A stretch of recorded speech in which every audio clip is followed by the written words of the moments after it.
Hello, everyone, and welcome to Bosses for Babies Live. I'm Madeleine Takour, Chief of Staff of the Children's Movement of Florida, and thrilled to be joined today by Erin Smeltzer and Gordon Gillete, representing our early learning coalitions across the state. So we are live with Bosses for Babies, the movement's business engagement initiative, and um, today looking to talk more about all the different ways that businesses can get involved. So Erin, you have been an early learning teacher, you've been a center director, you've managed multi-million dollar projects at the Office of Early Learning, and today you're leading the Association of Early Learning Coalitions, which in an imperfect analogy, if you'll permit me, are like our local school boards for early learning. And Gordon is CEO of the Early Learning Coalition of Hillsborough County, so one of these local coalitions, and spent almost 4 decades working for TECO and Tampa Electric, most recently as CEO of Tampa Electric and head of the Florida operation. So you've got 2.5 years or so under your belt in this job, know early learning well, but also come with that business perspective that has you look at things a little differently. So those of you tuning in today, you've no doubt seen the headlines about the urgency of having childcare to cover parents' needs to get back into the workforce. And we know that during these pandemic times, it's especially important to support childcare and early learning. But I think what we'll hear today is that there are opportunities to partner on a regular basis with coalitions in ways that strengthen the whole community. So Erin, I'd like to go to you first and ask you to share sort of a statewide perspective of what are the needs right now and how are you seeing businesses get involved? Absolutely. There is a lot going on statewide right now. As a former provider, I can't imagine what I would have been facing or thinking at this moment, but they are struggling with a lot. And many of those things include low attendance, which is creating a deficit in tuition, increased costs because they are trying to maintain lower ratios for safety, and then also that increased need for the PPE that they're using. I think it just creates a really complex environment for providers, and they're trying really hard to balance supporting their local economy as well as how do we educate the children in our community. But then they're trying to balance both of those also with how to sustain their business. Because of that, I think really intervening in the crisis requires us to be very intentional, and we have to really bring the right solutions in communities. Providers and families are experiencing a lot of the same things across the state, but also really have a few issues that are unique to their community. That's why we really think that early learning coalitions are well suited to be that partner for businesses. They are the experts when it comes to the context of childcare in their communities. They understand the most pressing challenges that their providers are facing, whether it be workforce, capital, the enrollment issue I mentioned earlier. But they also understand those challenges and how it interfaces with the available resources and state level policies and regulations that are rolling out right now. Their focus is on all providers, not just those that they contract with. And so they support those providers to be that essential need that they are to the community, while those providers are then supporting the essential community workers or employees that we have needing care right now. And so because of that support infrastructure, I think the coalitions really need business leaders as partners to create really thoughtful and intentional solutions. And that's how I think we'll drive meeting those individual community needs. And I'll pause and go back to Gordon and you, Medlin, but I'm happy later to talk through some specific examples of how we can do that. That sounds great. I mean, I think everybody knows what's going on with the K-12 schools, differences in opening dates and live or online, depending on our counties across the state. Many of our childcare providers have stayed open throughout this pandemic. And when you're talking about those increased needs for PPE and their different way of operating, people need to understand the picture inside these classrooms, that teachers are wearing masks, they're taking really good care of themselves to make sure that we're not spreading COVID-19 through our child care centers. And so all of those things that you talk about are so important when you think about fewer children in classrooms, sustaining businesses, and a changed environment. But it's really remarkable what our childcare providers have been able to do, and the support that you're talking about. Gordon, tell us more. What's the local response been in Hillsborough County? So first of all, Madeline, I just want to thank the Children's Movement for hosting today. And I also want to recognize some of our governmental local partners, the Children's Board, the Board of County Commissioners, and the City of Tampa. We have an interesting board set up at all the coalitions across the state where some of those local agencies that fund are part of our board, but then we have private board members as well. And we have several private board members, including board members from my old company, TECO Energy, on our board of directors. And in terms of businesses being involved, pre-COVID, we had some great examples of businesses being involved. But post-COVID, we've seen a tremendous number of opportunities to really rapidly set up things programmatically and work with local businesses. And so if I may give an example pre-COVID and then post-COVID, you want me to do that now, Madeline? That sounds great. So pre-COVID, we had a great opportunity when I first joined the coalition 2 years ago to work with Casper's company, which owns all the local McDonald's franchises in Hillsborough, Pasco, and Pinellas, and Duval County, in which they had identified a need in their stores when they had identified folks that had high leadership potential. They were having trouble sometimes because folks couldn't accept a promotion because they didn't have adequate childcare. And we had a wait list for folks to get childcare of about subsidized childcare of about 6 months. So we put our heads together and decided to pool some Casper's resources, dollars that they contributed to the coalition with a state match, and use that money to accelerate McDonald's employees that were being promoted to manager into childcare so they could get subsidized childcare immediately. Great partnership, great program with Casper's, and it's now been extended to the other counties that they serve as well. Post-COVID, again, we've just had a proliferation of things that we've been doing with local businesses across the state, including in Hillsborough. We've been offering 3 months of subsidized childcare to healthcare and first responder employees. And we've also recently done a COVID relief care package drive in Hillsborough County, where every provider in our county got a care package that had a temporal thermometer, mask, and disinfectant. And in both cases, businesses were involved. Obviously, in the case of the first responder and healthcare workers, we were working with all of the local hospitals and first responder police and fire departments, HR departments, in order to get people qualified for that program. So a lot of communication back and forth with our local institutions. And in the case of our COVID relief care package drive, we had a lead gift from TECO, People's Gas. And in addition, we got other Sunshine Healthcare as well, and other corporations to contribute. And then we matched that with coalition quality dollars in order to raise $90,000 for this COVID relief package drive that we made. So a lot of quick partnerships were formed around the COVID issue. That sounds great. So you're saying whether a business has a need for childcare or wishes to contribute sort of philanthropically, the coalition is the place to go to make an impact and build innovative solutions. Absolutely. I think, we all know that in the early learning coalitions, there's a major focus on children and providers. But we also know that there's a major focus on families as well. Yes. And those moms and dads are employees, and they're employees of those businesses.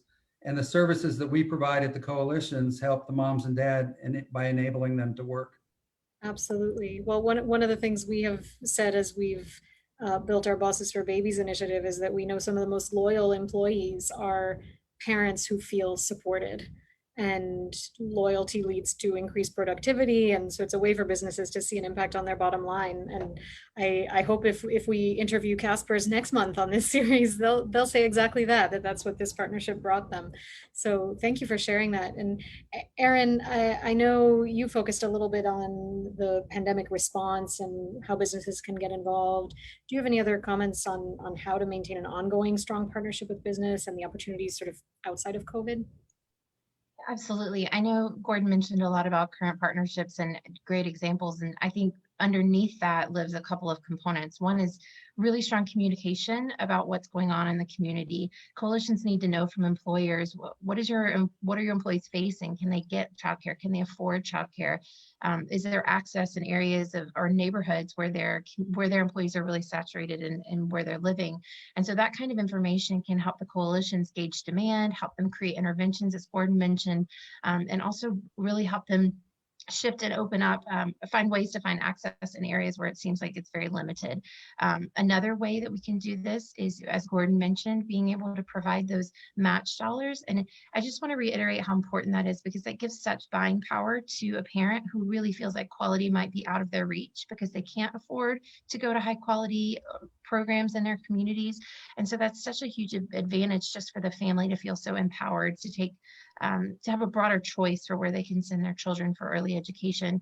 And then also in that, thinking about the benefits to the business that come, we all know, and as you mentioned, Madeline, when you have stable childcare, you have happier employees and less absenteeism and more productive staff. And so I feel like it's a benefit on both sides. So just to echo what Gordon said, underneath a lot of those really strong ideas that we see really strengthening communities is that we have strong communication, we're collecting data together, and we're working as partners to identify where the greatest needs are and how to appropriately intervene using the community context as a driver for those interventions.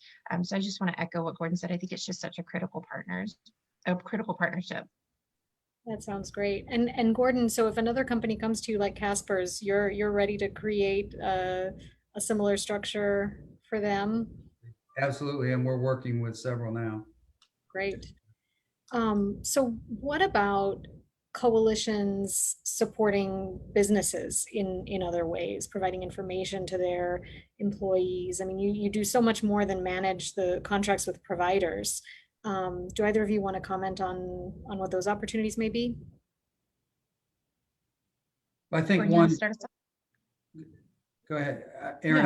No, I think one important thing that coalitions do is kind of part of their fundamental job is help steer parents to services, and steer parents to where there are quality childcare facilities in their region.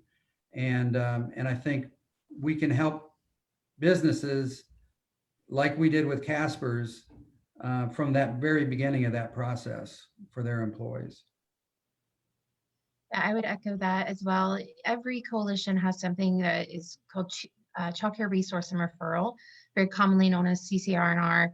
The sole focus of CCR&R is really to be the front door for parents to come in and get every bit of information they need to make great choices about where their children will best be served.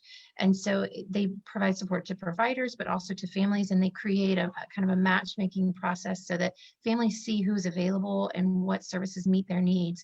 So I think knowing that every coalition has one of those within their organization is really critical, so businesses can help families, especially those who might be moving into the community or you may be recruiting, being able to steer them towards the coalition to not just be looking for VPK or school readiness, but to see the widespread scope of the providers that are available to their family in the community. Fantastic. So for anyone watching who's a parent or a caregiver and needs to find childcare, they just Google their local coalition. Yep, it should pop right up the main line, ask for child care resource and referral, or just say, I need help finding childcare, and they'll know exactly where to send you. Awesome. So Gordon, I have a question for you also. As we think about our Bosses for Babies initiative and getting more business leaders to pay attention to this, I wonder, before you took this role with the coalition, I know you were deeply engaged in education broadly, but sometimes early learning isn't part of that understanding. Did you have a good understanding of early learning before you took this role? How had you been involved as a business leader? Well, short answer is I know a heck of a lot more now than I did 2 years ago. There's no doubt about that. But I will say this, I feel blessed to have worked for a company at TECO for 36 years that was very invested in the community and very invested in education. In general, education was a major focus of TECO's corporate giving. And specifically for me, I volunteered while I was at TECO to be the chair and was the chair of the Hillsborough Education Foundation, the USF Foundation, University of South Florida Foundation, the Children's Museum of Tampa, and the Consortium of Florida Education Foundations Leadership Council. And that was a win-win. It was a win for me because I enjoyed being involved in the community and learning about the education landscape of our community. But it was a win for the company too, because the company really wanted to have its leaders out in the community and active in areas that the company wanted to focus. And I know a lot of companies have similar philosophies in terms of how they think about their involvement in the community. It's not just the dollars that companies give, but it's the involvement of their leadership in the community as well. And but specifically to your question as it relates to early learning, probably the closest touch that I had of any of my nonprofits that I was involved in when I was at TECO was the Children's Museum of Tampa, which does focus on early learning.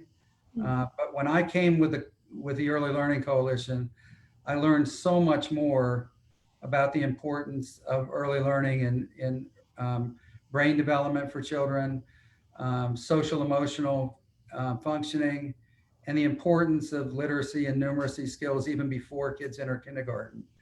And so I've learned a lot. I still have a lot to learn, but hopefully I can bring some of my business experience to the table in making some of these connections and helping some of my colleagues across Hillsborough County and across the state that are in business learn some of the things that I've learned about the importance of early childhood education. That's great to hear. I mean, I know one of our calls to action for our Bosses for Babies initiative is to target companies that are really interested in education and ask them to remember to think before K-12 and see why some of that early literacy and numeracy and getting involved earlier could make a difference. And it sounds like you've got all of the learnings to help bring businesses along in that direction.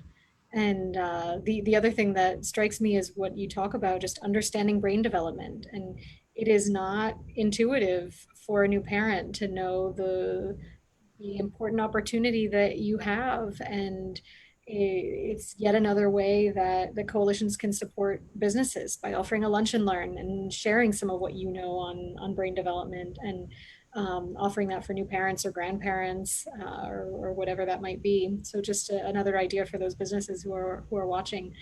Um, Before we close, Erin and Gordon, maybe you already touched on this, but if you have anything else, is there anything more you want to share about why it's important for business leaders to pay attention to childcare and early learning? And Erin, do you want to start?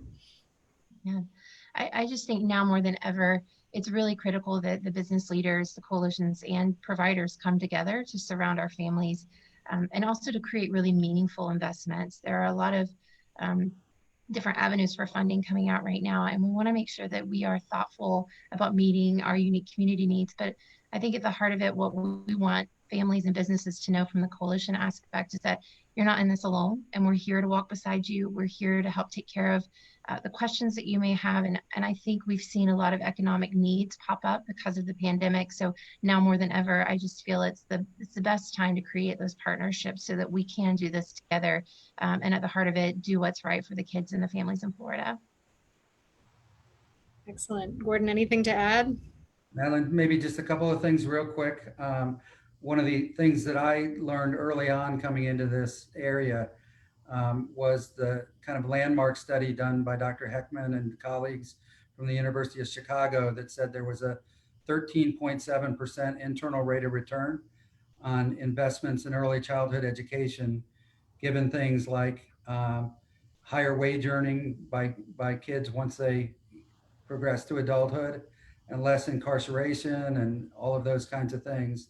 So I think for business people, often internal rate of return speaks, volumes to them. So I would say any business people on, you may want to look at the Heckman study.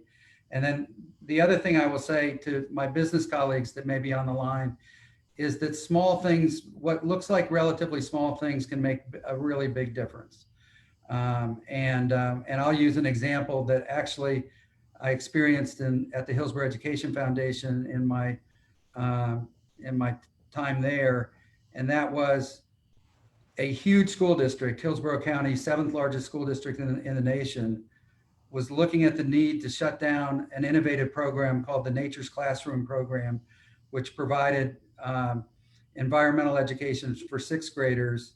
And they just didn't have the funds to continue it. And they reached out to the corporate community, and the corporate community in droves helped raise $4 million in capital that kept the Nature's Classroom program alive. $4 million is pretty small on a $3.5 billion budget, but it saved a very innovative program for 6th graders across Hillsborough County that's been in existence for many years. And so small things can make a difference. And it's not always money, it's volunteering as well. That's great. So for those watching, we invite you to visit www.bossesforbabies.com to learn more about this initiative. And as Gordon just said, we're inviting business leaders to get involved in whatever way is comfortable and makes sense for your business. It may be through advocacy, using your voice to spread the importance of these issues. It may be through community involvement, whether that's giving or volunteering time from your leaders and your staff. And it could also be what you do through internal policies, enacting family-friendly policies or practices. And so we at the Children's Movement are ready to work with business leaders all over the state and in different industries, connect you with your local coalitions if you're not yet connected, and look to push greater kindergarten readiness all over our state. Those who are involved in Bosses for Babies know that investing in this way is not only going to help your bottom line, but also contribute to community prosperity. So we invite you all to join us. And I know someone will be putting that link in the chat, and stay tuned for our next Bosses for Babies Live. For now, thank you, Erin. Thank you, Gordon. We're so happy to chat with you today. Thank you.